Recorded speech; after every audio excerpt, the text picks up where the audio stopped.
did a lot of work with Duran Duran, who had their biggest days back in the 80s when I was first starting in the business. They're older and wiser, and they managed to stay much more handsome than I did. I don't know what I was doing wrong, Rachel.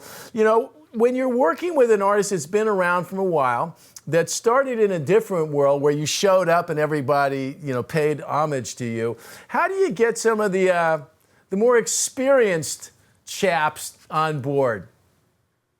You got to find what they like to do and how they like to express themselves. So a really fantastic experience for me was working with John Taylor of Duran Duran, who actually gave a speech at UCLA about how he thought that Twitter was the worst thing possible. And then a year later, when they had to go and promote the record, they realized the entire music industry had completely changed, and all of the traditional ways that you promoted a record, you know, basically you put a press release out, you do a bunch of interviews, and then you do in-store appearances. That whole model is basically gone.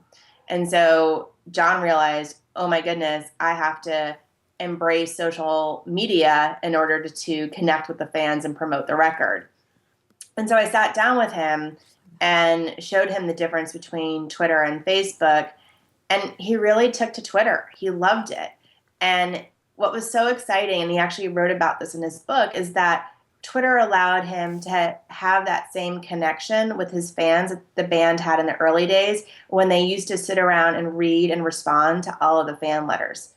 Twitter's just that. It's 140 character fan letters, and allows a musician to really have a safe relationship with their fans where they are protected by being anywhere around the world, and the fans can connect with them on Twitter, and they can choose, you know, who to respond to and who not to respond to. And then it was even cooler, John used Twitter to help him stop smoking, which he completely stopped.